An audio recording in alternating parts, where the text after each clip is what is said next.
This is The Perks of Being a Wallflower, beginning on page 106. February 2nd, 1992. Dear friend, On the Road was a very good book. Bill didn't ask me to write a paper about it because, like I said, it was a reward. He did ask me to visit him in his office after school to discuss it, which I did. He made tea and I felt like a grown-up. He even let me smoke a cigarette in his office, but he urged me to quit smoking because of the health risks. He even had a pamphlet in his desk that he gave me. I now use it as a bookmark. I thought Bill and I were going to talk about the book, but we ended up talking about things. It was great to have so many discussions back to back. Bill asked me about Sam and Patrick and my parents, and I told him about getting my license and talking in the big boy. I also told him about my psychiatrist. I didn't tell him about the party or my sister and her boyfriend though. They're still seeing each other in secret, which my sister says only adds to their passion. After I got through telling Bill about my life, I asked him about his. It was nice too, because he didn't try to be cool and relate to me or anything. He was just himself about it. He said that he studied undergraduate work at some college in the West that doesn't give grades, which I thought was peculiar, but Bill said it was the best education he ever got. He said he'd give me a brochure when the time was right. After he went to Brown University for graduate school, Bill traveled around Europe for a while, and when he came home, he joined Teach for America.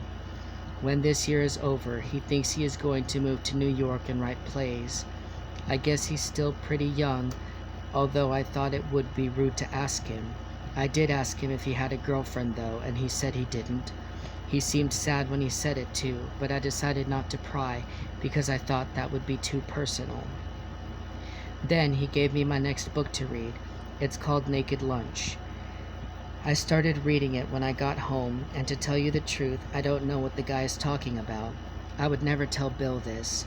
Sam told me that William S. Burroughs wrote the book when he was on heroin and that I should go with the flow. So I did. I still had no idea what he was talking about, so I went downstairs to watch television with my sister. The show was Gomer Pyle, and my sister was very quiet and moody. I tried to talk to her, but she just told me to shut up and leave her alone. So I watched the show for a few minutes, but it made even less sense to me than the book. So I decided to do my math homework, which was a mistake because math has never made any sense to me. I was just confused all day. So I tried to help my mother in the kitchen, but I dropped the casserole, so she told me to read in my room until my father came home. But reading is what started this whole mess in the first place.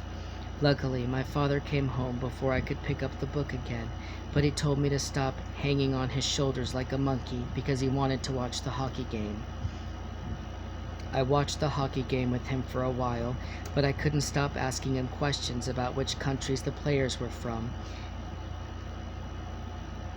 And he was resting his eyes, which means he was sleeping but didn't want me to change the channel. So he told me to go watch television with my sister, which I did, but she told me to go help my mother in the kitchen, which I did, but then she told me to go read in my room, which I did. I've read about a third of the book now, and it's pretty good so far. Love always, Charlie. February 8th, 1992. Dear friend, I have a date for the Sadie Hawkins dance.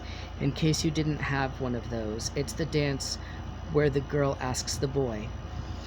In my case, the girl is Mary Elizabeth and the boy is me.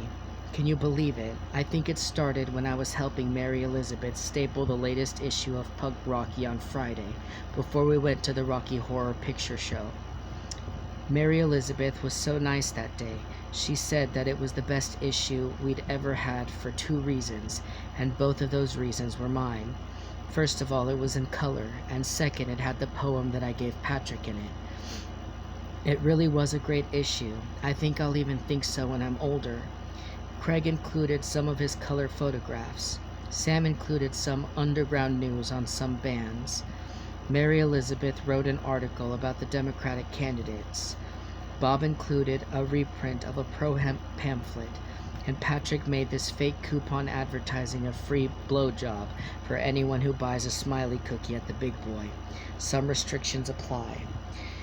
There was even a nude photograph from the back of Patrick, if you can believe it. Sam had Craig take the picture. Mary Elizabeth told everyone to keep it a secret that the photograph was Patrick, which everyone did except Patrick. All night he kept yelling, "Flaunt it, baby, flaunt it," which is his favorite line from his favorite movie, The Producers. Mary Elizabeth told me she thought that Patrick asked her to put the photograph in the issue so Brad could have a photograph of him without it being suspicious, but he wouldn't say for sure. Brad bought a copy without even looking at it, so maybe she was right. When I went to the Rocky Horror Picture Show that night, Mary Elizabeth was really mad because Craig didn't show up. Nobody knew why, not even Sam. The problem was nobody was there to play Rocky, the muscular robot. I'm not quite sure what he is. After looking around at everybody, Mary Elizabeth turned to me. "Charlie, how many times have you seen the show?" 10. "Do you think you can play Rocky?" "I'm not cut and hunky." "It doesn't matter. Can you play him?" "I guess." "Do you guess or do you know?" "I guess." "Good enough." The next thing I know, I was wearing nothing but slippers and a bathing suit, which somebody painted gold. I don't know how these things happen to me sometimes. I was very nervous, especially because in the show, Rocky has to touch Janet all over her body, and Sam was playing Janet. Patrick kept making jokes that I would get an erection. I really hoped this wouldn't happen. Once I got an erection in class and had to go to the blackboard. It was a terrible time, and when my mind took that experience and added a spotlight and the fact that I was only wearing a bathing suit, I panicked. I almost didn't do the show, but then Sam told me she really wanted me to play Rocky, and I guess that's all I really needed to hear. I won't go into detail about the whole show, but I had the best time I ever had in my whole life. I'm not kidding. I got to pretend that I was singing, and I got to dance around, and I got to wear a feather boa in the grand finale, which I wouldn't have thought anything of because it's part of the show, but Patrick couldn't stop talking about it. Charlie in a feather boa. Charlie in a feather boa. He just couldn't stop laughing. But the best part was the scene with Janet where we had to touch each other. It wasn't the best part because I got to touch Sam and have her touch me. It's the exact opposite. I know that sounds dumb, but it's true. Just before the scene, I thought about Sam, and I thought that if I touched her in that way on stage and meant it, it would be cheap.